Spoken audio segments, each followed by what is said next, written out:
अब मैंने जो आपको कैरेक्टरिस्टिक्स या फीचर पढ़ा है उन्हीं को मैंने वापस से एक बार समझा दिया। अब इसमें से आप देखेंगे मैंने आइडेंटिफाइंग और मेजरिंग को हटा दिया और फिर मैंने कहा ये मेरा प्रोसीजरल एस्पेक्ट है अकाउंटिंग का।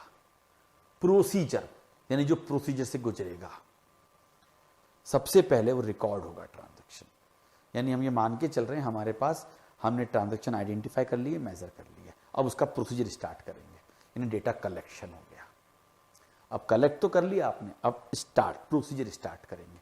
जैसे ऑपरेशन स्टार्ट होता है उससे पहले हम क्या करते हैं, संसाधन रिसोर्सेज जुटा लेते हैं। चलिए भाई सीजर ले आइए, नाइफ ले आइए, ये ले आइए, ऑक्सीजन सिलेंडर ले आइए, राइट, और भी बहुत सारे जो भी इक्विपमेंट्स हम सब ले आइए प्रोसीजर स्टार्ट करने से पहले। तो प्रोसीजरल एस्पेक्ट ऑफ अकाउंटिंग मैंने इसे दो पार्ट में डिवाइड करा, जैसे मैं कह रहा था, book keeping and accounting. Don't get confused. कहां जब आप ये देखेंगे तब आपको थोड़ा सा कंफ्यूजन होगा, कंफ्यूज मत होना। Recording, classifying and summarising. यहां जब मैं समराइजिंग की बात कर रहा हूं तो सिर्फ ट्रायल बैलेंस की बात कर रहा हूं। हेयर समराइजिंग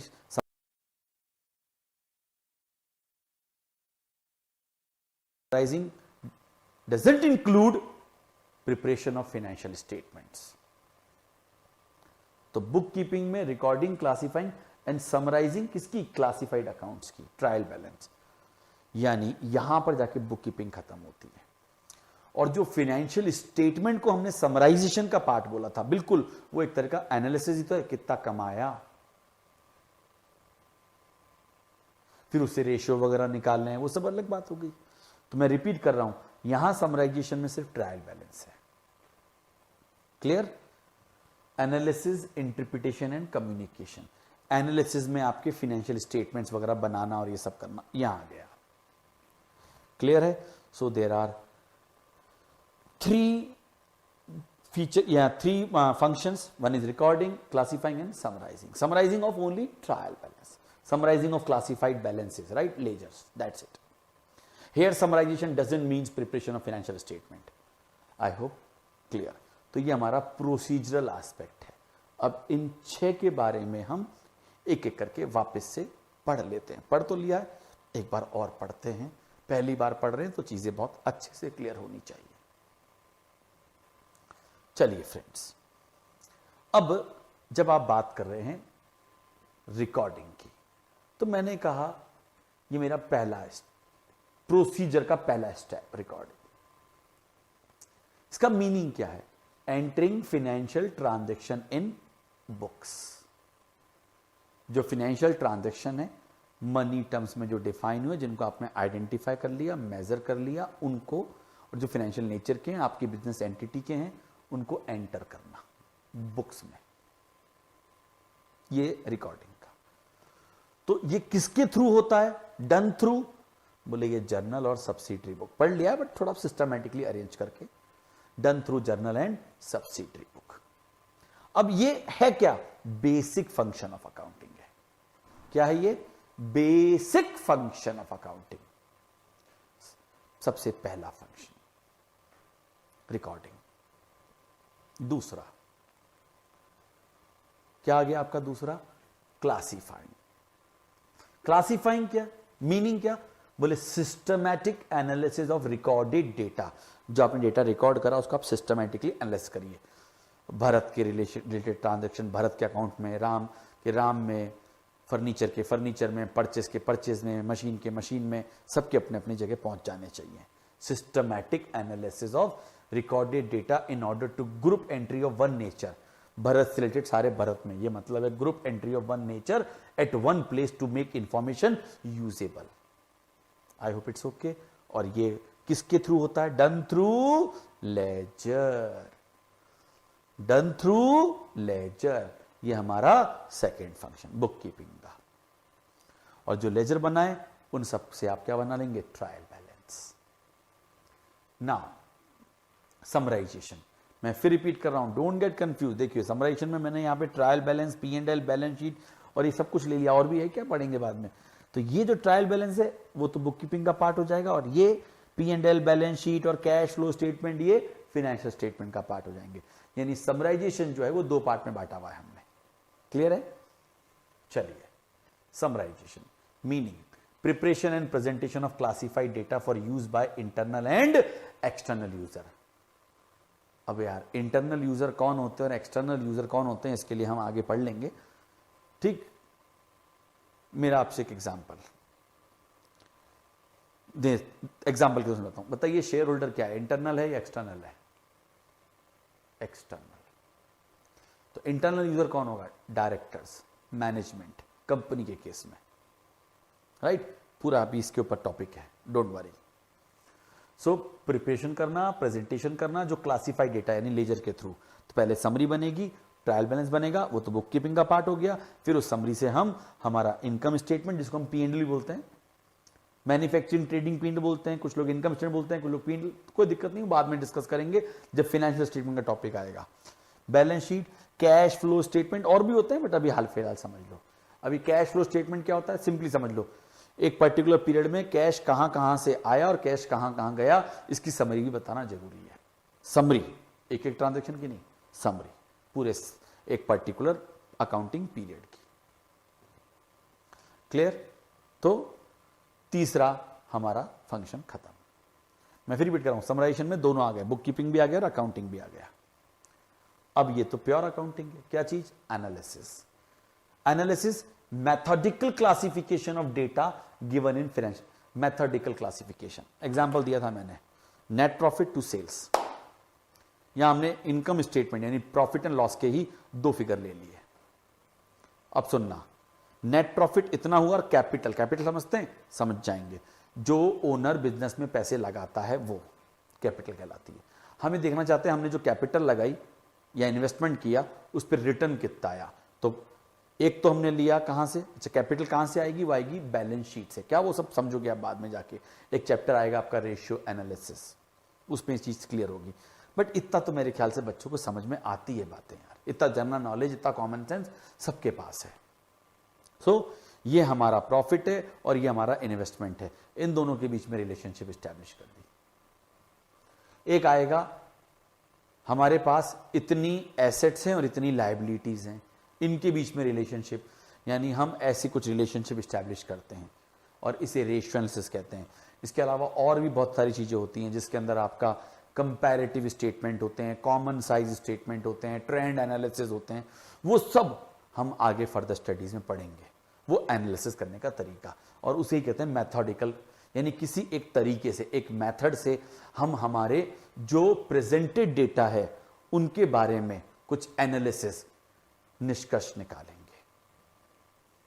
ये आ गया, लीजिए, establishing relationship between item of P&L and balance sheet by ratio analysis, comparative FS financial statements, right? और ये हमें इंटरप्रिटेशन के लिए बेस देता है, यानी जब एनालिसिस करेंगे तभी तो इंटरप्रिटेशन होगा, इसलिए हमने एनालिसिस को अलग कर दिया, इंटरप्रिटेशन को अलग कर दिया। आई होप समझ गए आप। तो अब इंटरप्रिटेशन क्या है दोस्तों? Explaining the meaning and importance of relationship establish bye analysis of financial statement, यानी आपने जो फाइनेंशियल स्टेटमेंट के एनालिसिस से, फाइनेंशियल स्टेटमेंट की मदद से जो एनालिसिस किया था, उस एनालिसिस से अब आप इंटरप्रिटेशन लेंगे। एग्जांपल दूं? बिल्कुल दीजिए, वैसे मैं दे चुका हूं। हमने कमाया 20% हमारी जैसी एक कंसर्न ने कमाया 15%, हम अच्छा परफॉर्म कर रहे हैं, इंटरप्रिटेशन। अब जो इंटरप्रिटेशन निकालते वक्त हम जब एनालिसिस करते हैं, तो एनालिसिस करते वक्त हम एनालिसिस तरह तरह से करते हैं, intra firm, inter firm, firm to industry. Intra firm का मतलब होता है फर्म अपनी करंट ईयर की परफॉर्मेंस को अपने पिछले ईयर की परफॉर्मेंस से कंपेयर कर रही है। ये ईयर वर्ड मैंने यूज कर लिया, कुछ भी हो सकते हैं पीरियड, या उसने जो फोरकास्ट किए थे वो और जो एक्चुअल आए वो, उनको वो आपस में क्या करती है, कंपेयर करती है। That is called intra firm. एक होता है inter firm, x firm, y firm, दोनों अलग अलग फर्म है, दोनों अलग अलग बिजनेस एंटिटी है। अब एक्स फर्म अपना कंपैरिजन वाई फर्म से कर रही है, दैट इज इंटर फर्म। और एक होता है फर्म टू इंडस्ट्री। जैसे आज मान लीजिए हम एजुकेशन इंडस्ट्री की बात करें, तो एजुकेशन इंडस्ट्री में एक हमारी कंसर्न हो गई और एक पूरी इंडस्ट्री का डेटा जो हमें कहीं से मिल जाता है। कहां से मिलता है ये आप छोड़िए, आपको चाहिए आप बोलिए, हम लाके दे देंगे, वो डेटा ले लीजिए आप। सो उनका आपस में कंपैरिजन करना, वो आपका क्या हो जाएगा, interpretation. So explaining why the financial transactions happened and their end results. और दोस्तों ये हमारा फाइनल फंक्शन होता है। सर आपने कम्युनिकेशन तो पढ़ाया नहीं और इसी को फाइनल फंक्शन बोल दिया। Communication is not the final function. Communication is basically जो आपने प्रेजेंट किया, जो आपने एनालिसिस किया, राइट, जो इंटरप्रीट किया, वो अब आप कम्युनिकेट कर दो। क्लियर? तो आप फिर समझ लीजिएगा, बुक कीपिंग, आज बुक कीपिंग मैनेजमेंट रखता है, जो फाइनेंशियल स्टेटमेंट और जो एनालिसिस और इंटरप्रिटेशन होते हैं वो एनुअल रिपोर्ट का पार्ट बनते हैं।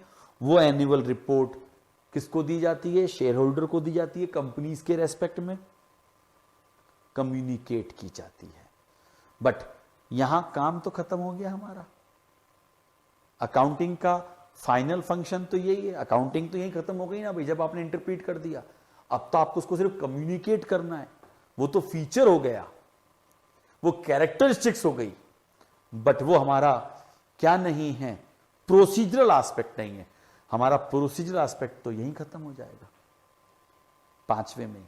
अब हम उसको कम्युनिकेट कर देंगे, जो प्रोसीजर हमने पूरा किया उसको हम कम्युनिकेट कर देंगे, right. So communicating, transmission of summarise, analyse and interpreted data to the end users. और इसमें हम क्या करते हैं, P&L छपवाते हैं, बैलेंस शीट, ये हम कंपनी के रेस्पेक्ट में बात कर रहे हैं। अरे यार प्रोप्राइटरशिप को भी बनाना पड़ता है। इनकम टैक्स में जब अपने अकाउंट सबमिट करने होते हैं तो हमको P&L की प्रिंटिंग करनी पड़ती है, बैलेंस शीट की, और वो जाके जमा, मतलब फोटो निकालनी पड़ती है, जमा करनी पड़ती है, रिटर्न सबमिट करने पड़ते हैं। So preparation and distribution of P&L, balance sheet, फिर आप देख रहे हो cash flow statement, accounting ratios, graph, diagrams, ये सब आ जाते हैं उसके अंदर। अब ये सब डिस्कस करेंगे हम आगे, आपकी नॉलेज के लिए जरूरी है, हम ये सब पढ़ेंगे। Clear friends? सो ये हो गए हमारे प्रोसीजरल एस्पेक्ट। कितने हैं प्रोसीजरल एस्पेक्ट? 3 हैं। किसके? बुक कीपिंग के। 3 हैं किसके? अकाउंटिंग के, यानी टोटल 6। तो प्रोसीजरल एस्पेक्ट को 2 पार्ट में बांट पड़ो। पहला प्रोसीजर बुक कीपिंग, दूसरा अकाउंटिंग।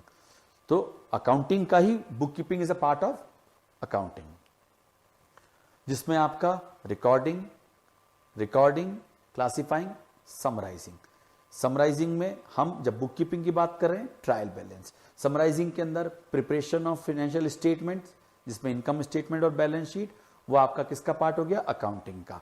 फिर उसके बाद एनालिसिस, फिर उसके बाद आपका interpretation and finally communication. I hope it's clear now. चलिए आगे बढ़ते हैं।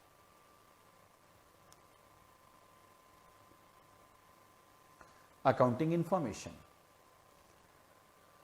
जैसा हम कह रहे थे, किस किस के लिए यूजफुल है? इन्वेस्टर्स को चाहिए होती है, जो पैसा लगा चुके हैं या लगाने की सोच रहे हैं, पोटेंशियल इन्वेस्टर्स। एम्प्लॉयज जिस बिजनेस में, एंटिटी में काम कर रहे हैं, उनके लिए भी वो इंफॉर्मेशन नीडफुल होती है। लेंडर्स, बैंक आपको लोन देते हैं तो वो आपसे पहले प्रोजेक्शंस मांगते हैं, फिर उसके बाद पीरियड एंड होने पर एक्चुअल मांगते हैं कि भैया आपने जो प्रोजेक्शंस दिए थे क्या वाकई वो चीज़ एक्चुअल में अचीव हो पा रही है या नहीं हो पा रही है। जब आप बैंकों से लोन लेते हैं, कैश क्रेडिट फैसिलिटी लेते हैं, बैंक को ओवरड्राफ्ट फैसिलिटी लेते हैं, आप समझते हैं कैश क्रेडिट फैसिलिटी, बिजनेस की बात कर रहा हूँ। बिजनेस जब कैश क्रेडिट फैसिलिटी लेता है यानी वर्किंग के लिए पैसे बैंक प्रोवाइड करते हैं। बिजनेस कहता है कि मुझे वर्किंग के लिए पैसे चाहिए होते हैं, मुझे गुड्स खरीदने के लिए, माल बनाने के लिए, ये सब पैसे चाहिए होते हैं, क्योंकि गुड्स खरीदना, माल बनाना, इसमें मेरा काफ़ी पैसा ब्लॉक होता है। फिर गुड्स बिकता है, फिर पैसे आते हैं, तो ये एक साइकिल होती है, लंबा समय होता है। तो आप हमें वर्किंग के लिए कुछ पैसा दीजिए, उसे कहते हैं कैश क्रेडिट फैसिलिटी। डिटेल में आपको बिजनेस स्टडीज में पढ़ने को मिला है ये पॉइंट, ठीक। तो जो है उस केस में वो आपको सीसी देता है, तो फिर आपसे कैश क्रेडिट फैसिलिटी देता है, तो आपसे कहता है महीने के महीने आप अपनी स्टॉक रिपोर्ट जमा कराइए, आप अपनी ये वाली डेटर की रिपोर्ट जमा कराइए, बहुत सारी रिपोर्ट्स मांगता है वो आपसे। फिर आपको वो सीसी कंटिन्यू रखते हैं। ठीक, क्लियर। सप्लायर्स जो आपको गुड्स बेचने वाले हैं, सप्लाई करने वाले हैं, वो भी आपके फाइनेंशियल रिपोर्ट देखते हैं, जिससे कि उन्हें ये पता रहे कि उनका पैसा सेफ है या नहीं। आपको अगर वो क्रेडिट पे पैसे गुड्स देते हैं तो ये चेक करेंगे कि आपकी पेमेंट हिस्ट्री क्या है, आप लोगों का पैसा कितने टाइम में वापस देते हैं, ये फाइनेंशियल स्टेटमेंट से पता लग जाता है, राइट। चलिए, कस्टमर्स जो बायर्स होते हैं, आप बोलेंगे सर हम ये पेन लेके आते हैं तो हम क्या फाइनेंशियल स्टेटमेंट देख के लाते हैं? यहाँ कस्टमर्स का मतलब आप और मैं रिटेल इंडिविजुअल नहीं हैं। यहाँ कस्टमर्स का मतलब, एग्जांपल देता हूँ, टाटा स्टील क्या बना रहा है, आपके स्टील बनाता है, वो स्टील दूसरी इंडस्ट्रीज में काम आता है, राइट। तो जो दूसरे बिजनेस हैं वो उससे बिजनेस खरीदते हैं, यानी उससे जो गुड्स खरीद रहे हैं, तो वो उस केस में उसको रेफर करते हैं। गवर्नमेंट है ही, और lastly public at large. Public at large में सब आ जाते हैं जिसको उसका डेटा पढ़ना है। आपको आज सिर्फ अपनी स्टडी के हिसाब से लेना है तो आप लीजिए ना, आपको मिलेगा वो डेटा। आई होप ये तो सिंपल सी बात थी, ज़्यादा डिस्कशन की इस पर ज़रूरत नहीं थी। अब आपके की फीचर्स क्या हैं अकाउंटिंग इंफॉर्मेशन के। दोस्तों, जो भी अकाउंटिंग इंफॉर्मेशन आप कम्युनिकेट करें उनमें ये फीचर्स अगर हैं तो उस केस में वो बहुत रिलायबल होती हैं, एक्सेप्टेबल होती हैं। यानी आपको ये फीचर शामिल कर लेने चाहिए जब भी आप अपने फाइनेंशियल स्टेटमेंट बनाएं, यानी अकाउंटिंग करें तो। Should stress on economic substance rather than technical form. बहुत ज़्यादा टेक्निकल पे जाएंगे तो एक लेमन मतलब एक आम आदमी नहीं समझ पाएगा। तो आपको किस पे जाना चाहिए? इकोनॉमिक सब्सटेंस, यानी आपको अपने फाइनेंशियल स्टेटमेंट ऐसे बनाने चाहिए जिससे कि जो यूज़र है, जो कि एक लेमन भी है, उसे देखकर समझ में आ जाए। अगर बहुत ज़्यादा टेक्निकलिटी में आप जाएंगे तो हो सकता है वो उससे सही इन्फ्रेंसेस नहीं निकाल पाएगा और अल्टीमेटली डैमेज आपको ही होगा। तो इसके लिए आपको चिंता करने की ज़रूरत नहीं है। इसके लिए हमारी गवर्नमेंट की एजेंसीज़ हैं जो काम करती हैं, जैसे ICAI है, MCA डिपार्टमेंट है, ऐसे बहुत सारे डिपार्टमेंट हैं जो अपना काम करते हैं कि वो ऐसे एक स्टैंडर्ड फॉर्मेट्स डेवलप कर लें जो बहुत ही सिंपल वे में अंडरस्टैंडेबल हों। एक बेसिक नॉलेज के साथ भी आप उसको इन्फ्लुएंस कर पाएं। यानी आपको, मान लीजिए आपने आज तक अकाउंटिंग नहीं पढ़ी, आप अकाउंटिंग की ABCD नहीं जानते हैं, आप मेरे पास सिर्फ 3 दिन आइए, मैं आपको किसी भी कंपनी के इंफॉर्मेशन को किस तरीके से समझना है समझा दूंगा। 3 दिन तो आपको देने पड़ेंगे, right, because I am a professional, I know how to interpret. तो अब आपको जब मैं बता दूंगा ऐसा ऐसा देख लो, तो आप समझ लोगे उसको आराम से। उसके लिए जरूरी नहीं कि आपको वो मेरे जितने प्रोफेशनल कोर्सेज ही करने पड़ेंगे। क्लियर? चलिए, बट बहुत ज्यादा डेप्थ में तो आप फिर भी नहीं कर पाएंगे, बट हाँ, एक लेमन जो कर सकता है, सामने सामने जो दिख रहा है। फ्री फ्रॉम बायस। दोस्तों, बायसनेस समझते हैं आप? झुकाव किसी चीज को लेकर। अगर आपकी अकाउंटिंग में कहीं पर भी बायसनेस हुई, यानी यहां पर बायसनेस का मतलब एक तरह से कहीं ना कहीं आप मैनिपुलेशन करेंगे, विंडो ड्रेसिंग करेंगे या फ्रॉड करेंगे, तो बायसनेस नहीं होनी चाहिए। Free from biasness, right. Reliable होने चाहिए और लास्टली कंपेरेबल होने चाहिए, क्योंकि आपको अपनी इंटरफर्म करने पड़ेंगे। So these are the key features. और भी मिल जाएंगे, बट मैंने ये 4 फीचर बोल दिए, दैट इज सफिशिएंट। तो अगेन आई रिपीट, क्या वो इकोनॉमिक सब्सटेंस पे ज्यादा जोर होना चाहिए rather than technical form. Second is what? Free from bias. Third is what? Reliable. And fourth one is comparable. ये सब चीजें डिटेल में आने वाली हैं आगे। अभी हम सिर्फ समरी ले रहे हैं सबकी, सब्जेक्ट की, इसलिए हमने कहा बेसिक्स ऑफ अकाउंटिंग। क्लियर? अब अकाउंटिंग की रूट कहां है, जड़? स्टूवर्डशिप फंक्शन। क्या होता है स्टूवर्डशिप? पहले तो ये, और स्टूवर्डशिप फंक्शन क्या है समझते स्टूवर्डशिप का मतलब? मैं आपको एक बहुत लेमन की लैंग्वेज में समझाता हूं। आपने मुझे विश्वास करके 100 रुपए दिए, you give me 100 rupees relying on me, so it's my moral duty that I should utilise your money in a right manner. I should save your money, use your money. I must give good return on your money to you. That is my stewardship function. अगर आप मुझे पैसा दे रहे हो तो मैं आपके पैसे को सही जगह लगाऊं, उसे संभाल के रखूं, उस पर सही कमाई आपके हाथ में पहुंचाऊं, ये मेरा काम होगा। That is called stewardship function. तो अकाउंटिंग की जो रूट है वो स्टूवर्डशिप में ही है। तो root of financial accounting is stewardship accounting. अब स्टूवर्डशिप है क्या? बहुत लेमन के लैंग्वेज में तो पढ़ा दिया, लाइए एक थोड़ा सा और पढ़ते हैं। Stewardship refer to the responsibility, मैंने क्या कहा, मेरी जिम्मेदारी, that companies have to understand, companies को समझना होगा। जैसे यहां पर मैं हुआ तो एक इंडिविजुअल हुआ, आप कंपनी में पैसा लगा रहे हो तो कंपनी, हाँ कंपनी के अंदर उनकी कंपनी के रिप्रेजेंटेटिव होंगे। अरे वो रिप्रेजेंटेटिव भी तो आप ही ने अपॉइंट करें। And manage their impact on the environment in any number of ways, हर तरीके से। प्रैक्टिसिंग स्टूवर्डशिप कैन हेल्प, लगातार अगर आप अच्छे करेंगे, practising stewardship can help a business find sustainable practices. Sustainable यानी जितना बढ़िया आप स्टूवर्डशिप फंक्शन परफॉर्म करेंगे उतना ही आपका बिजनेस सस्टेन करेगा, अपने पैर जमाएगा, ग्रो करेगा, फ्लॉरिश करेगा, right. Improve it's reputation among consumers and even save money. That is stewardship. A function, the stewardship function of accounting highlights the responsibility not only to a company's manager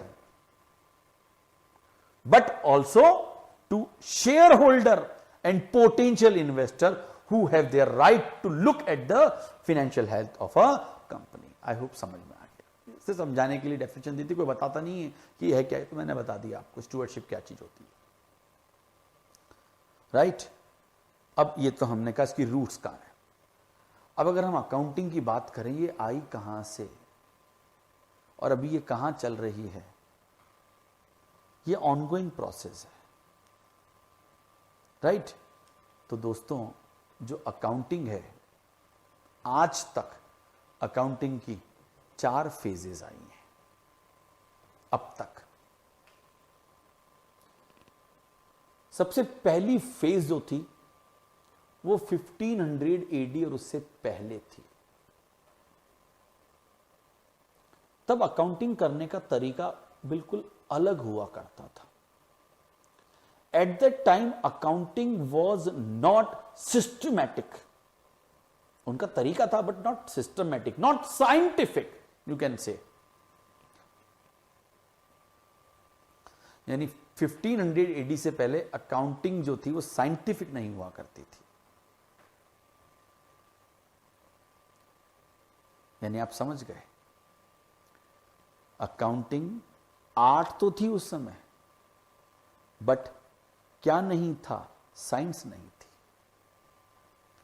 यानी accounting as a science 1540 AD और उसके बाद develop हुई। Science जब होती है तो वो बताती है हर चीज का लॉजिक, इसको ऐसे ही करना है, इस तरीके से करना है, उसके पीछे ये कारण है। फेज 1 में 1500 AD से पहले आप सोचो क्या हुआ करता था। उस समय बार्टर सिस्टम हुआ करते थे। आप इकोनॉमिक्स में मनी चैप्टर पढ़ा आपने, उस मनी चैप्टर में आप पढ़ते हैं कि पहले तो क्या, जो अपना एक्सचेंज के रूप में लोग गुड्स यूज़ करते थे, कुछ लोग स्टोन यूज़ करते थे, फिर गोल्ड सिल्वर कॉइन यूज़ करते थे, फिर पेपर यूज़ होने लगा, राइट, करेंसी के रूप में आपस में। बट उस समय एक तरह से देखें तो किंग रूल हुआ करते थे, राजा होता था, उस किंग के अंडर में अलग अलग क्या जमींदार होते थे, उसके बिजनेस को टेक कर यानी लगान लेते थे। बिजनेस की साइज छोटे हुआ करते थे, बिजनेस भी लिमिटेड हुआ करते थे। धीरे धीरे बिजनेस के साइज बढ़ने लगे, मूवमेंट होना लगा, राइट। अब जब मूवमेंट होने लगा, ट्रेड रिलेशन बनने लगे, लोगों के पास पैसा आने लगा, लोग अपने पैसे को लोगों को देने लगे, तो अब वो उनसे पूछने लगे भाई आप हमारे पैसे को कैसे यूज कर रहे हो, क्या है। तो एक सिस्टमेटिक फॉर्म आना जरूरी था। तो 1540 एडी, लगभग ऐसा ही कहते हैं, 1540 एडी में लुकास पेसियोली इटली का एक पर्सन था जिसने अकाउंटिंग को एक साइंटिफिक रूप दिया। और ये वो पर्सन था जिसने सबसे पहले ये बोला कि बिजनेस और बिजनेसमैन दोनों अलग अलग है। यानी before 1540 AD business and businessman both are same, both were treated as one entity, single entity from accounting point of view. From accounting point of view, business and businessman both are same in phase 1. But after 1540 AD, business and businessman both are treated as separate entity. और यही आगे जाके accounting का पहला concept बना, business entity concept, separate entity concept. बहुत detail में पढ़ने वाले हैं कॉन्सेप्ट के चैप्टर में। ये आपकी फेज 2 आई थी, और इस फेज 2 ने ही ownership is not equal to management. पहले ओनरशिप और मैनेजमेंट एक ही हुआ करता था, समझ गए अब आप। ओनरशिप मैनेजमेंट एक ही हुआ करता था, यानी नो सेपरेट एंटिटी। अब ओनरशिप और मैनेजमेंट को अलग अलग इसने कहा, right. Separate entity concept 1540 AD में आया, लुकास पेसियोली ने डेवलप किया। सर ये क्यों पढ़ाते हैं आप हम लोगों को? देखिए फ्रेंड्स, अगर किसी भी सब्जेक्ट को आप पढ़ते हैं और आपको सब्जेक्ट का बेस पता होता है तो आपको सब्जेक्ट को पढ़ने में मजा आता है कि सब्जेक्ट क्या है, कहाँ से आया, इसका ओरिजिन क्या है। आप मेरे स्टैटिस्टिक्स के लेक्चर देखें, मेरे कॉस्ट अकाउंटिंग के लेक्चर देखें, मेरे फिनेंशियल मैनेजमेंट के लेक्चर देखें, मेरे अकाउंटिंग के लेक्चर देखें। मैं हर लेक्चर्स में कोई भी सब्जेक्ट पढ़ाता हूँ, मैं उसका बेस हमेशा एक्सप्लेन करता हूँ, जिससे कि आपको उस सब्जेक्ट से धीरे धीरे प्यार हो जाए। जैसे मुझे अगर आप बोलें कि आपको 6 महीने के लिए कहीं आइसोलेट कर दिया जाए, मैं बोलूँगा okay, do one thing, give me my books, I want to study, I love reading books, I love to enhance my knowledge, because मैं उन सब्जेक्ट का बेस समझ चुका हूँ। अब मैं उसमें वैल्यू एडिशन मेरा होता रहता है जैसे जैसे मैं उनको पढ़ता रहता हूँ। तो सो आई सजेस्ट ये जो लेक्चर्स हैं, इन लेक्चर्स को आप स्किप ना करें कि यार ये तो किसी काम के नहीं है, और आपके फ्रेंड्स को भी आप यही कम्युनिकेट करें कि यार आप अपने समय को ज़ाया ना करके इन लेक्चर्स को देखो। ये 2, 4, 5 घंटे जो एक्स्ट्रा हम आपके साथ इनमें देते हैं, वो आपके आने वाले 100 आवर्स की सेविंग करेंगे। उस समय आप अटकोगे नहीं कहीं पर भी। चलिए, तो खैर ठीक है, बेसिक बता रहा हूँ आपको, फेज़ 1, फेज़ 2। और एक और बात, ये जो फेज़ 2 1540 में डेवलप हुई, आज तक हम इसी फेज में हैं। सर ये फेज 3, फेज 4 भी आ गई। जो प्रेजेंट डे अकाउंटिंग है, दैट इज ऑन फेज 2। बहुत प्यारा कॉन्सेप्ट बनाया था उसने, किसने? लुकास पेसियोली ने। अकाउंटिंग साइंटिफिक हो गई, सिस्टमैटिक हो गई। क्लियर? अब बिजनेस के साइज बढ़ने लगे। अकाउंटिंग तो आज भी इसी से हो रही है, लेकिन जैसे जैसे बिजनेस बढ़ने लगे और रिपोर्टिंग की रिक्वायरमेंट होती गई, उसका आपको पॉइंट समझ में आएगा। अब अगर हम बात करें कि आज एक कंपनी में आपने और मैंने पैसा लगा रखा है, राइट, और बहुत सारे लोगों ने पैसा लगा रखा है। अब उनमें से कुछ ही लोगों को चुना जाता है डायरेक्टर। अच्छा, कुछ जरूरी नहीं कि जिसके पास ज्यादा शेयर होंगे वही डायरेक्टर बनेगा। ये आपको और बता दें, मेरे पास टाटा कंपनी का एक भी शेयर नहीं है, बट लोग मुझे टाटा कंपनी का डायरेक्टर बना सकते हैं। कौन? Share holder. कि भाई आप पढ़े लिखे बढ़िया इंसान हो, आप बहुत समझदार हो, आप हमारे पैसे को सही तरह से स्टूवर्डशिप फंक्शन परफॉर्म करोगे, इसलिए आप संभालो, हम आपको उसके लिए रेम्युनरेशन देंगे। तो I will be on the board of directors. But generally होता क्या है, जनरली हम ये मानते हैं और होता है कि जिसके पास ज्यादा शेयर होते हैं वो डायरेक्टर बनते हैं। जनरली तो ऐसा ही होता है, बट नॉट नेसेसरली। तो अब आपने मुझ पे तो ट्रस्ट कर लिया, मुझ पे तो विश्वास कर लिया, अब इतने लोगों का पैसा है, बिजनेस का साइज हो गया बड़ा, ग्लोबलाइजेशन हो चुका है, तो मुझे सिर्फ आप ही के लिए रिस्पॉन्सिबिलिटी नहीं है, मुझे यह है कि यार मेरे पे भी तो क्वेश्चन मार्क लगेंगे। तो मैं आपके पैसे को सही तरीके से लगाऊं, कैसे लगाऊं, किस तरह से लगाऊं, प्रोडक्ट बना रहे हैं तो कौन से बनाएं, नहीं बनाएं, ये सारी चीजों की भी तो जरूरत पड़ती है। That is management accounting. ये कोई बहुत पुरानी नहीं है, 20th सेंचुरी, 20वीं सेंचुरी में आई। मैनेजमेंट अकाउंटिंग बेसिकली जो फेज 3 है, that is purely and purely for internal users, company के लिए, ऑर्गेनाइजेशन के लिए होती है। Management accounting is not for outsiders, is for internal users. ठीक, अब धीरे धीरे और आगे बढ़े।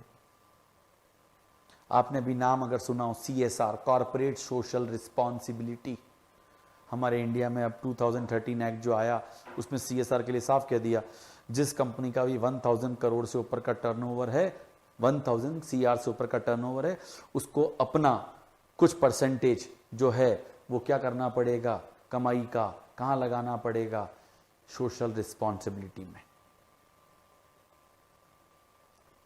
सोशल रिस्पॉन्सिबिलिटी में, क्योंकि आप उस सोसाइटी के रिसोर्सेज को यूज कर रहे हो, तो आपकी मॉरल ड्यूटी है कि आप उसका क्या करें, अपनी रिस्पॉन्सिबिलिटी फुलफिल करें। एग्जाम्पल देता हूं, एक माइंस है, एक एरिया में माइंस है, माइंस में आपने मान लीजिए माइनिंग हो रही है, तो आपकी जो पूरे आसपास का एरिया, वहां की फर्टिलिटी कम हो जाती है, राइट। तो अब आपने तो उस रिसोर्सेज को यूज करके अच्छी कमाई कर ली, कंपनी ने इन्वेस्टर्स को बांट भी दिया, लेकिन वो जो सोसाइटी आसपास में उधर रहती है, जो लोकेलिटीज हैं, उनके लिए भी आपकी ड्यूटी बनती है।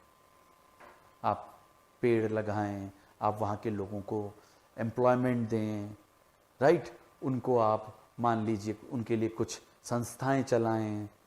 जैसे मैं आपको एग्जांपल देता हूँ, हिंदुस्तान जिंक लिमिटेड कंपनी है, वो उसने अपना उदयपुर के अंदर पास में एक जावर माइंस करके एक उसकी एरिया है, आगूचा माइंस है, आसपास काफ़ी माइंस हैं, दरीवा माइंस हैं। तो वहाँ पर वो लोग क्या करते हैं, जो हिंदुस्तान जिंक लिमिटेड है, उसने कहा कि भाई हम 10 लाख प्लांटेशंस करेंगे, जिससे कि फर्टिलिटी बढ़े लैंड की।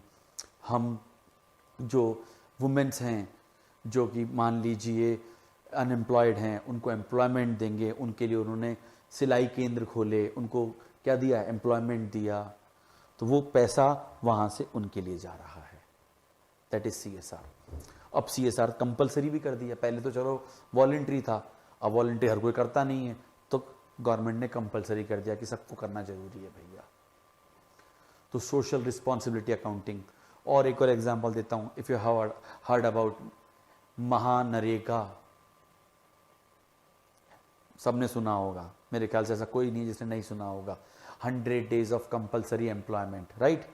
अब इसमें क्या है दोस्तों, वो कहाँ से आ रहा है, अरे यार हम लोग टैक्स जमा कराते हैं, डायरेक्ट टैक्स, इनडायरेक्ट टैक्स, हमारे टैक्सेस से ही तो गवर्नमेंट क्या कर रही है, उन लोगों को एम्प्लॉयमेंट दे रही है, और उससे क्या हो रहा है, हमारा इंफ्रास्ट्रक्चर डेवलप हो रहा है, हमारे रोड नेटवर्क बन रहे हैं, डैम्स बन रहे हैं, ब्रिजेस बन रहे हैं, राइट, यही तो बन रहा है सब उससे। तो अब हमारा पैसा सही यूज हो रहा है या नहीं हो रहा है, भाई आज 50 लाख का फंड है तो उससे सही रोडें बनी या नहीं बनी, social responsibility accounting. Clear? So these are the 4 phases, but I repeat again, second phase आज भी प्रेजेंट डे सिनेरियो में आज भी हमारी क्या है, एग्जिस्ट कर रही है, और हमारी अकाउंटिंग सारी इसी पे होती है। Clear friends? So after phases, objectives of accounting. अब आपको धीरे धीरे चैप्टर पूरा अच्छा समझ में आना चालू हो जाना चाहिए। पूरा थ्योरेटिकल चैप्टर है, मैं भी जानता हूँ बोरिंग है, अब तक नींद आने लग जाती है बच्चों को कि क्या गाना गाए जा रहे हैं हमारे सर हमारे सामने, बार बार एक ही चीज़, सिस्टमैटिक रिकॉर्डिंग। बट बताना ज़रूरी है, एक बार कैरेक्टरिस्टिक्स बोले, एक बार प्रोसीजरल एस्पेक्ट बोला, अब ऑब्जेक्टिव बोल रहा हूँ, तो थोड़ा थोड़ा अंतर होता जाएगा। जब मैंने आपको एट्रीब्यूट या कैरेक्टरिस्टिक्स बोले तो 7 बताए, क्या क्या बताए याद कर लेना। फिर मैंने जब आपको बोला प्रोसीजरल एस्पेक्ट तो मैंने 6 बोले, कौन कौन से बताए देख लेना। प्रोसीजरल एस्पेक्ट आते ही मैं जो एट्रीब्यूट है उसमें से मैंने 2 गायब कर दिए थे, कौन कौन से, फर्स्ट और सेकंड। और जो हमारा एनालिसिस इंटरप्रिटेशन है उसका ब्रेकअप कर दिया था, राइट। ऐसे अब मैं ऑब्जेक्टिव की बात करता हूँ। अकाउंटिंग का ऑब्जेक्टिव, उद्देश्य, पहला सिस्टमैटिक रिकॉर्डिंग ऑफ ट्रांजैक्शन, बिल्कुल पढ़ लिया, जिसमें बुक कीपिंग आएगी, journal, ledger, trial balance, right. Ascertainment of results, results मतलब आपका मैन्युफैक्चरिंग, ट्रेडिंग, P&L यानी इनकम स्टेटमेंट। फिर आपका असरटेनमेंट ऑफ फाइनेंशियल पोजीशन यानी बैलेंस शीट, ये एक पीरियड का, ये एक पर्टिकुलर पीरियड के एंड डेट का, कितनी एसेट उस दिन है या कितनी लाइबिलिटी है।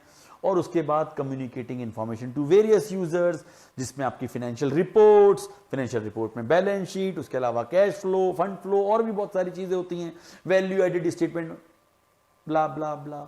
आई hope you get my point. Objectives are clear. मैंने कहा objective is SAAS, objective is SAAS, S SAP, sorry not सास।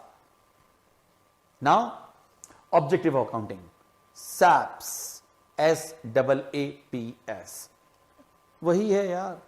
S systematic recording of transaction, then A ascertaining result of the recorded transaction, then A ascertaining financial position, यहां क्या था, ascertaining result, income statement, ascertaining financial position.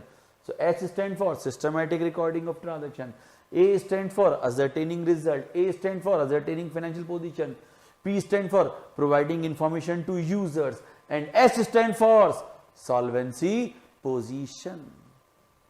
Solvency position, business अपनी liabilities को पे करने की capability रखता है या नहीं रखता है, नहीं रखता है तो इंसॉल्वेंट हो जाएगा, बिजनेस बंद करना पड़ जाएगा, राइट।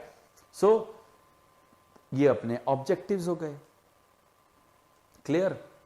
अब फंक्शंस ऑफ अकाउंटिंग, अब अकाउंटिंग के फंक्शन AICP ने तो अलग दे दिए थे, हमने कहा यार अकाउंटिंग के फंक्शन हमारे हिसाब से तो एक मेजरमेंट, एक फोरकास्टिंग, एक डिसीजन मेकिंग, एक कंपैरिजन, एक कंट्रोल, एक गवर्नमेंट रेगुलेशन एंड टैक्सेशन है।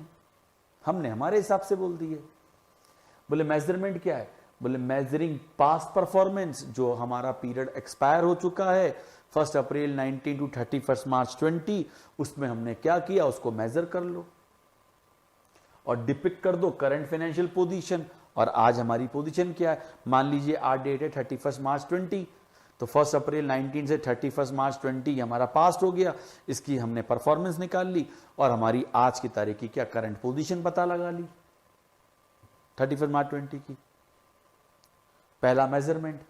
फोरकास्टिंग, आने वाले पीरियड के लिए, यानी फोरकास्टिंग फ्यूचर परफॉर्मेंस, फ्यूचर में क्या करेंगे, प्रिडिक्शंस लगा लेंगे, एस्टिमेशन कर लेंगे। इसमें स्टैटिस्टिक्स काम आएगी, टाइम सीरीज काम आएगी, रिग्रेशन काम आएगा। Then decision making, providing relevant information to aid rational decision making.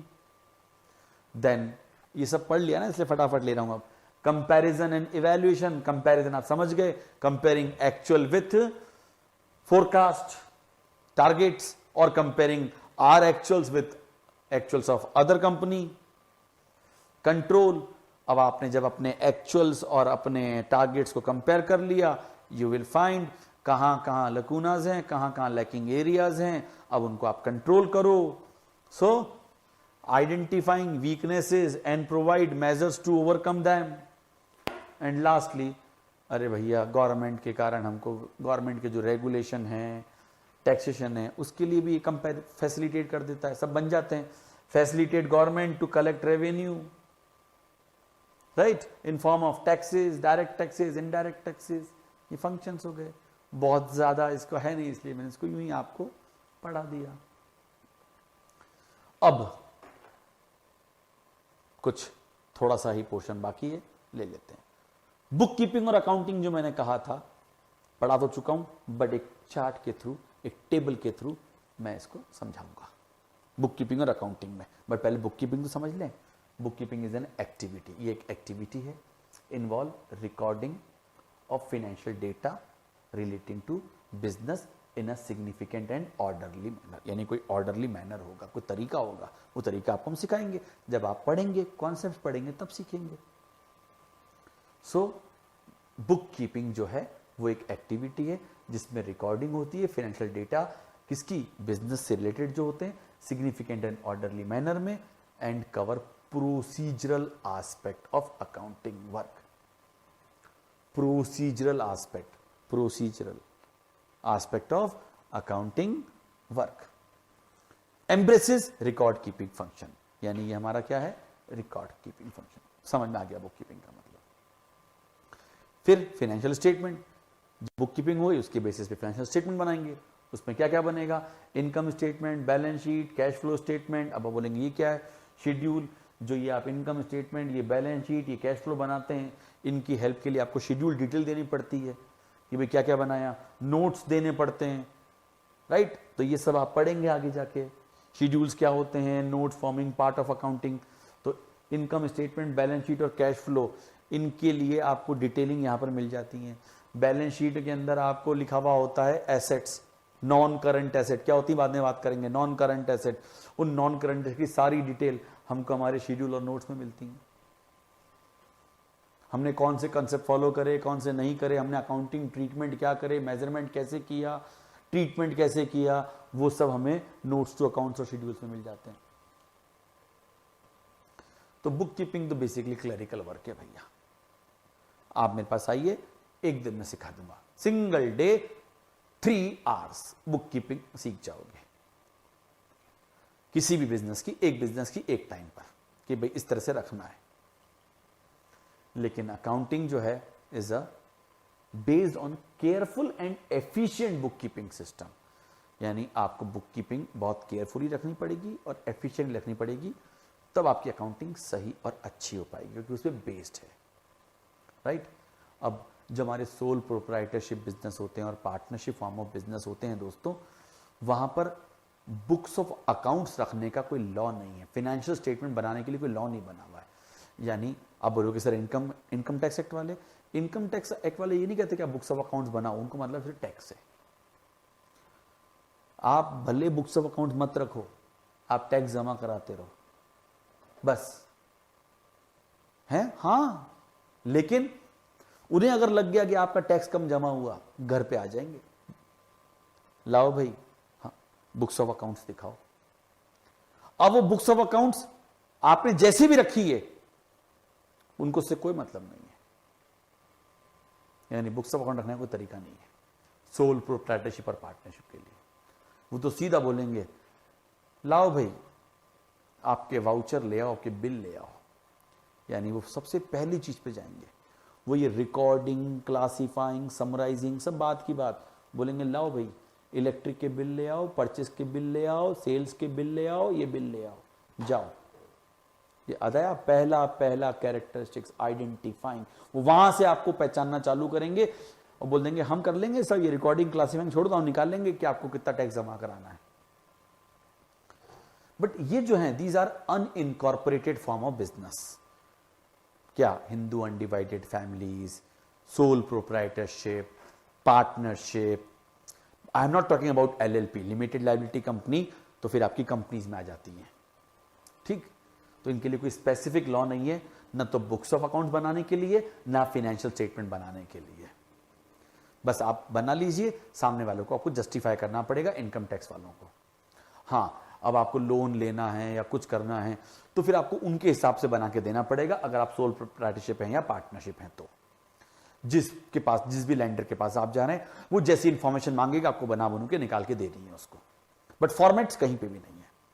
लेकिन जो इनकॉर्पोरेटेड फॉर्म्स होती हैं बिजनेस की, जिसमें आपकी कंपनीज आ जाती हैं, राइट, वहां पर उन एक्ट्स ने अपने खुद के फॉर्मेट्स दे रखे हैं, स्टैंडर्ड फॉर्मेट।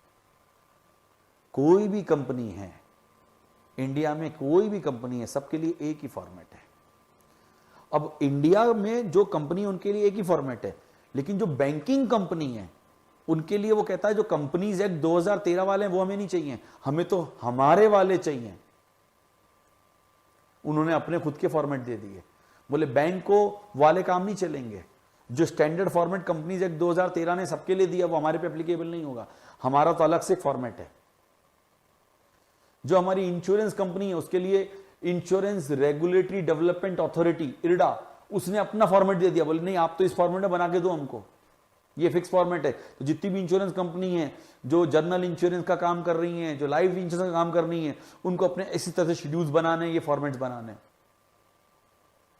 ऐसे हर लेजिस्लेशन ने, लेजिस्लेशन मतलब लॉ, हर लेजिस्लेशन ने अपने अपने हिसाब से जहां जहां उनको लगा कि हमारी रिपोर्टिंग इस तरह से होनी चाहिए, उन्होंने अपने खुद के फॉर्मेट्स दे दिए। So for incorporated business companies, Indian companies act 2013, Indian companies 2013 act 2013, और इससे पहले वाला था 1956, वो कहता है आपको अकाउंटिंग एक्रूअल बेसिस पे रखनी पड़ेगी। आप बोलेंगे सर ये एक्रूअल बेसिस क्या है?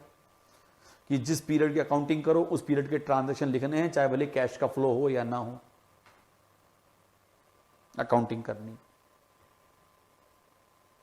वो इंडियन कंपनीज एक्ट ने कहा। पार्टनरशिप में आपकी इच्छा हो तो सिर्फ तभी करना जब कैश बेसिस पे अकाउंटिंग कर लो, अलाउड है, कोई मना नहीं करेगा।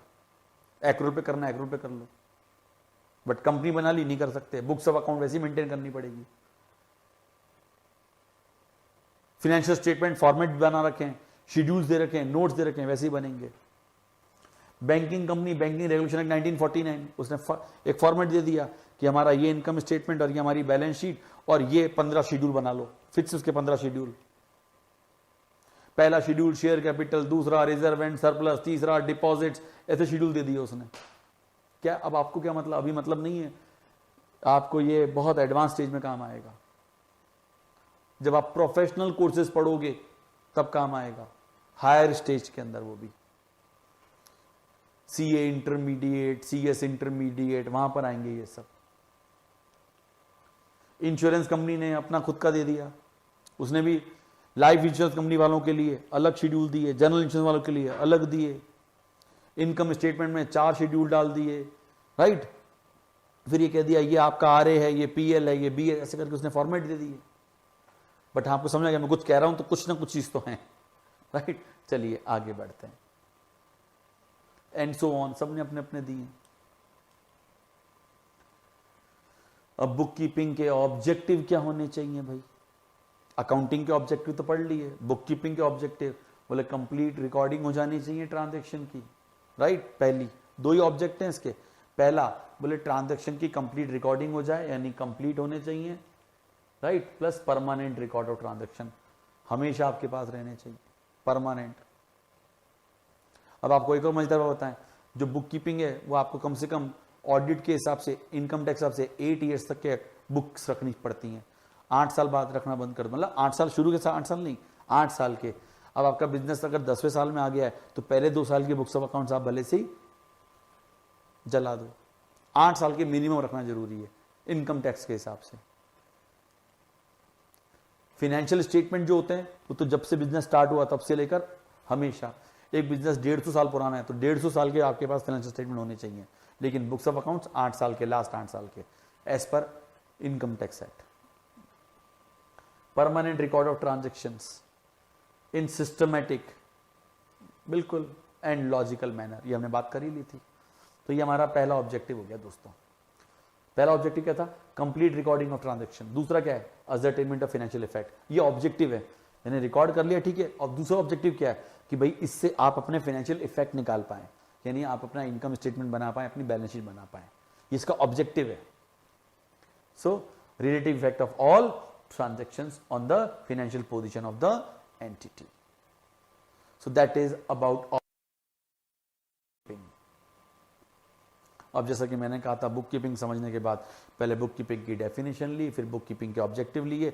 अब मैं चाहता हूं आप पढ़िए डिस्टिंक्शन बिटवीन, अब ये आप बहुत जल्दी समझ जाएंगे। देखिएगा, ये मैंने एक टेबल बनाई है और मैं सिर्फ इन वर्ड्स पे जो अंडरलाइन करा ध्यान दिलाऊंगा। It is a process concerned with recording of transaction. It is a process concerned with summarizing of the recorded transaction. It constitute a base for accounting. Accounting के लिए base बनाता है। It is considered as a language of the business. Accounting is the language of business. आपको एक difference भी याद हो जाएंगे अपने, आप क्या खटाखट याद होंगे। देखो, financial statement do not form part of this process. Financial statement, income statement, balance sheet, वो बुक कीपिंग का पार्ट नहीं होते हैं। Financial statement are prepared in this process on the basis of book keeping records. तीसरा, managerial decision can't be taken with the help of these records. Management takes decision on the basis of these records. There is no subfield of bookkeeping. There are several subfield or branches of accounting. There it has several subfield like financial accounting, management accounting, cost accounting, social responsibility accounting, human resource accounting. There are 5 subfields. अभी पढ़ेंगे,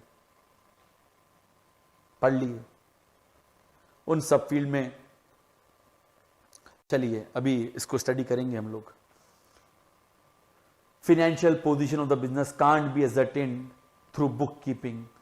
Financial position of the business is ascertained on the basis of accounting report. So this is all about the difference. ये आ गया subfields. There are 5 subfields. कौन कौन से हैं? Financial accounting, management accounting, cost accounting, human resource accounting, social responsibility accounting. Financial, management, cost, ये तीनों जो subfield हैं ये कहलाती हैं branches of accounting. These are not the branches, these are the subfields of accounting. These 3 are the branches of accounting. So there are 5 subfields of accounting and there are 3 branches. The first 3 subfields are the branches of accounting. Clear? अब इनके बारे में, पांचों के बारे में 2-2 words पढ़ लेते हैं, ज्यादा कुछ नहीं। Financial accounting cover preparation, interpretation and communication of financial statement. Picture है ये बिजनेस की। क्या? Preparation, interpretation and communication. Preparation, interpretation, communication, सब समझ में आ रहा होगा आपको। हिस्टोरिकल होती है, पीरियड एंड होता है तब बनती है, ये इसका ड्रॉबैक भी है। सो फाइनल स्टेप होता है किसी भी इसका, बिल्कुल हमने पढ़ा था, preparation of P&L and balance sheet, बताया था मैंने आपको, फाइनल स्टेप हो जाता है ये। प्राइमरी वर्क क्या होता है? नेट रिजल्ट्स पता लगाना फॉर एन अकाउंटिंग पीरियड और साथ में फाइनेंशियल पोजीशन पता लगाना एज ऑन पर्टिकुलर डेट। ठीक। मैनेजमेंट अकाउंटिंग क्या है? Concerned with internal reporting to the manager. मैंने कहा था मैनेजमेंट की इंटरनल रिपोर्टिंग के लिए होती है। मैनेजमेंट अकाउंटिंग में बहुत तरह तरह के फील्ड्स हैं। मैनेजमेंट अकाउंटिंग बहुत वास्ट हो चुकी है फ्रेंड्स। मैनेजमेंट अकाउंटिंग आई 20th सेंचुरी में है, लेकिन आज की तारीख में इसका स्कोप ट्रिमेंडस है। आप अगर प्रोफेशनल कोर्सेज करते हैं तो आपको इस फील्ड में बहुत ज्यादा स्कोप मिलने वाला है। ठीक। तो मैनेजमेंट अकाउंटिंग क्या करती है? ग्रुप करती है इंफॉर्मेशन को और प्रिपेयर करती है रिपोर्ट, किसके लिए? As per managements desires. Management को जो डिजायर है उसके हिसाब से रिपोर्टें बनती हैं। There are number of techniques of management accounting. Quantitative techniques के अंदर game theory, replacement theory, inventory theory, right. फिर उसके बाद transportation problem, linear programming problem, assignment problems, बहुत मतलब एंडलेस, और नई नई डे बाय डे आती जा रही हैं चीजें। आप जब तक पढ़कर अपनी स्टडीज खत्म करते हैं तब तक कोई नई थ्योरी आ जाती है। हम लोगों ने जब अपनी एजुकेशन खत्म करी थी तब हमने जो पढ़ा था, और आज हम जब पढ़ा रहे हैं 20 ईयर्स लेटर, बहुत ज्यादा चेंजेस आ चुके हैं चीजों में। जैसे जैसे हमारे बिजनेस ग्रो कर रहे हैं, साइज बढ़ते जा रहे हैं, ग्लोबलाइजेशन होता जा रहा है, रिपोर्टिंग के internal as well as external उनके सिस्टम बदलते जा रहे हैं, उनके स्टैंडर्ड्स बदलते जा रहे हैं, उनकी रिक्वायरमेंट बदलती जा रही है। Clear friends? अब अ वेरी इंपॉर्टेंट कंपोनेंट, मेरे वर्ड पे ध्यान देना, a very important component of management accounting is cost accounting. Cost accounting जो एक ब्रांच है वो बेसिकली मैनेजमेंट अकाउंटिंग का ही एक कंपोनेंट भी है, जिसका काम मालूम है क्या? कॉस्ट को असरटेन करना और कॉस्ट को कंट्रोल कर देना। यानी आज एक बिजनेस तभी सक्सेस हो सकता है जब उसकी कॉस्ट, किसी प्रोडक्ट की या सर्विसेज की कॉस्ट को वो सही से असरटेन करे और उनके ऊपर क्या कंट्रोल रखे, जिससे कि उसकी प्रॉफिटेबिलिटी मेंटेन हो। क्लियर? तो एक इंपॉर्टेंट फंक्शन जो है वो है आपका कॉस्ट अकाउंटिंग, मैनेजमेंट अकाउंटिंग का, cost ascertainment and cost control, जो मैंने बात बताई दी आपको। अब कॉस्ट अकाउंटिंग ये तो स्पेशलाइज्ड ब्रांच है अकाउंटिंग की। कॉस्ट अकाउंटिंग क्या है? Is a specialised branch of accounting, वही जिसमें कॉस्ट असरटेन होगी और कॉस्ट कंट्रोल होगी। तो जो हमारा एक प्रीमियर इंस्टीट्यूट है वर्ल्ड में, जो प्रीमियर इंस्टीट्यूट कहलाते हैं, उसमें एक नाम है आपका ICMA, institute of cost and management accountant, London और England.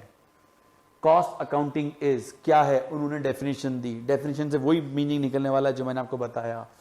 The process of accounting for cost which begins with the process of accounting for cost which begins with recording.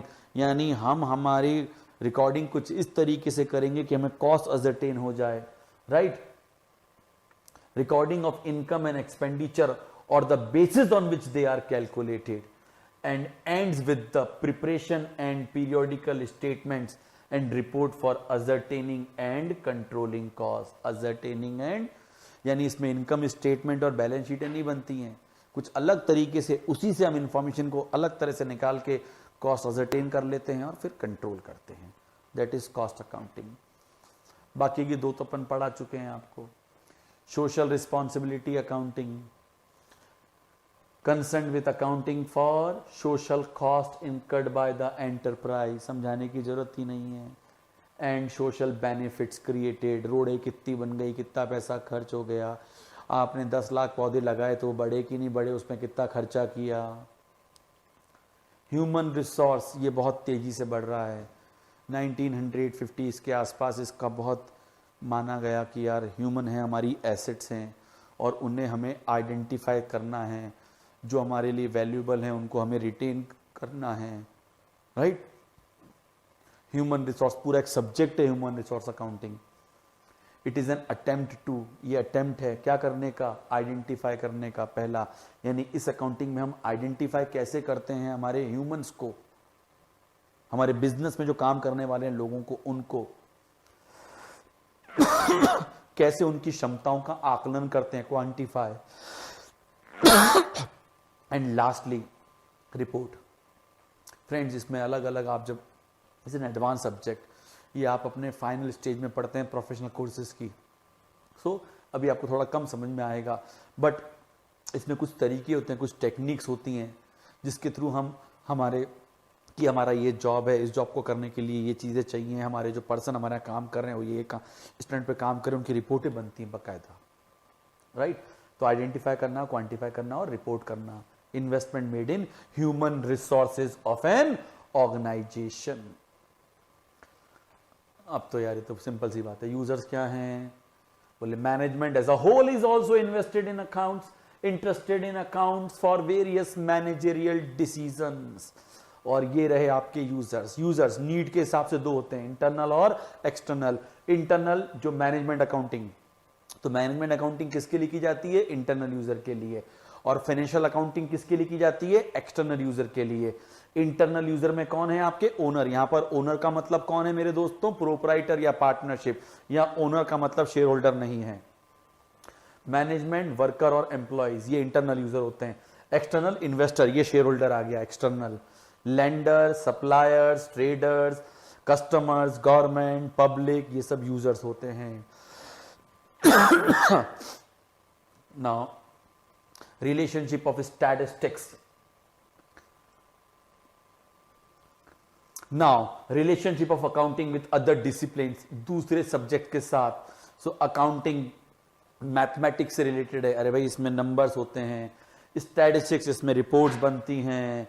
Economics, अरे भाई बिजनेस चलेगा तो पूरी इकोनॉमी के कारण चलता है, राइट। फिर इसका रोल किसके साथ, मैनेजमेंट के साथ, लॉ के साथ। बिना लॉ के नॉलेज के आप अकाउंटिंग कैसे करोगे? इनकम टैक्स एक्ट का नॉलेज होना चाहिए, कंपनीज एक्ट का नॉलेज होना चाहिए। सो ये आप do study at your own for these, right. Limitations पढ़ लीजिएगा, बस एक बार पढ़ा रहा हूं। अरे लिमिटेशन अभी पढ़ के क्या करोगे, अकाउंटिंग ही नहीं पढ़ी, लिमिटेशन कहां से? बट एक बार जस्ट ग्लिम्स ले लेते हैं। लिमिटेशन तब पढ़ो जब कोर्स पूरा खत्म हो जाए, यानी अकाउंटिंग सब्जेक्ट खत्म हो जाए, तब कहना अच्छा भैया मुझे ये लिमिटेशन दिख रही है। ये तो मेरी तरफ से बनाई हुई लिमिटेशन है, आपको ज्यादा भी दिख सकती हैं, ठीक है। चलिए, consider only monetary term, money term को लेती है सिर्फ। परफॉर्म ओनली हिस्टोरिकल अकाउंटिंग, दोनों बातें समझ में आ गई। प्राइस लेवल चेंजेस इग्नोर, अभी समझ में नहीं आएगा बट मैं समझा देता हूं थोड़ा सा इसके ऊपर, फिर मैं आपको जब अकाउंटिंग कॉन्सेप्ट वगैरह पढ़ेंगे तब मैं आपको और समझाऊंगा। प्राइस लेवल चेंजेस, मुझे एक बात बताइए, 2001 में मेरी सेल थी 5 लाख, 2019-20 में मेरी सेल है 10 लाख, मैं कह रहा हूं डबल हो गई है। खुश हो रहा हूं, मत खुश हो। 2001 के 5 लाख और आज के 10 लाख, ये प्राइस लेवल चेंज हुआ है। अब अगर मैं बात करूं, आप एक चैप्टर पढ़ेंगे इंडेक्स, या आपने एक वर्ड सुना होगा कि हमारा इंडेक्स बढ़ रहा है, राइट, इन्फ्लेशन बढ़ रहा है। 2001 में जो चीज 100 रुपए की थी आज वो 125 रुपए की है, या 2001 में जो 100 की थी आज 250 की है। तो आप समझो, जो 100 की थी आज 250 की है, तो जो 250 वाला आज जो मुझे इस पेन को 250 रुपीज पे करने पड़ रहे हैं, यही 2001 में 100 रुपीज पे करने पड़ते थे। तो अब मैं ये कहूं कि मेरी तो जो है वो 2.5 टाइम ज्यादा पैसे मिल रहे हैं सेलर को, तो गलत है ना। तो ये चीज इग्नोर करता है। इसके लिए एक अकाउंटिंग है, इन्फ्लेशन अकाउंटिंग, इस लिमिटेशन को ओवरकम करने के लिए। कॉन्ट्रोवर्सी बिटवीन अकाउंटिंग प्रिंसिपल, जब पढ़ेंगे तब समझ आएगा, आपस में प्रिंसिपल भी झगड़ते हैं। डिस्क्लोजर कुछ और कह रहा है, सब्सटेंस ओवर फॉर्म कुछ और कह रहा है, मटेरियलिटी कुछ और कह रहा है, यानी ये अपन आपस में पढ़ेंगे, ये पढ़ेंगे तो समझ में आएगा ना यार, इसलिए एक बार जस्ट रीड कर रहे हैं। Accounting estimates are based on, अब बोलोगे एस्टिमेट्स क्या होते हैं? अरे पढ़ोगे तो समझ में आएगा। अकाउंटिंग एस्टिमेट्स हम पढ़ेंगे कि हमारे जो हम उधार में गुड्स बेचते हैं, उधार में गुड्स बेचने पे ईयर एंड में कुछ पैसे जिनसे आना बाकी रह जाता है, हम ये मान के चलते उसमें से कुछ परसेंटेज डूब जाएगा, हम उसका प्रोविजन पहले से ही बना लेते हैं, इसको पीबीडी बोलते हैं। तो कितना परसेंटेज लें, कोई कहेगा 5 लो, कोई कहेगा 10 लो, तो एस्टिमेट ही तो है। ऐसे एसिड यूज करते हैं, डेप्रिशिएशन लगता है कि भाई मशीन यूज करेंगे तो धीरे धीरे उसमें डेप्रिशिएशन लगेगा, तो कितना लगा लें, एस्टिमेट लगाना पड़ेगा। ये सब चैप्टर पढ़ोगे तब समझ में आएंगे। Consider only monetary assets and liability, ignore the other assets which also plays human role in business. अब ह्यूमन रिसोर्स अकाउंटिंग होती तो है बट वो रिकॉर्डिंग में नहीं आती है, अकाउंटिंग में नहीं आती है। फिनेंशियल अकाउंटिंग में ह्यूमन रिसोर्स अकाउंटिंग नहीं आती है, बिल्कुल नहीं आती है, तो अलग से आएगी। तो दोस्तों हम सिर्फ ये मशीन की वैल्यू है, ये इसकी वैल्यू है, इतनी लाइबिलिटी, इतनी एसेट्स है, लेकिन मेरे पास ये एम्प्लॉयज हैं जो मेरे पास 8-10 साल से काम कर रहे हैं, इनके कारण मेरा अच्छा काम होता है, ये सब थोड़ा रिकॉर्ड होता है। चलिए, basically accounting convention principles become the limitation for accounting. जो कन्वेंशंस हैं, जो प्रिंसिपल्स हैं, वही उसकी लिमिटेशन भी बनते हैं। ठीक है फ्रेंड्स, अकाउंटेंट का रोल, अब आप एक बार पूरा अकाउंटिंग पढ़ लें तो आपको पता लग जाएगा आपका रोल कहाँ कहाँ है। एरिया इन सर्विस, बहुत जगह सर्विसेज मिलेंगी आपको। इंडस्ट्री में आपकी रिक्वायरमेंट है, पब्लिक सेक्टर में आपकी रिक्वायरमेंट है, फिजिकल पॉलिसी बनाने में अकाउंटेंट का रोल होता है, इकोनॉमिक ग्रोथ जहाँ आ रही है वहाँ पे अकाउंटेंट का रोल है क्योंकि वो डेटा प्रोवाइड करते हैं। ठीक friends, so this is all about the very first topic of basic of accounting. I repeat my word, this is all about the very first topic of basic of accounting. Now we will meet in our next lecture and we will be going to discuss the basics of accounting regarding accounting concepts, conventions and so on.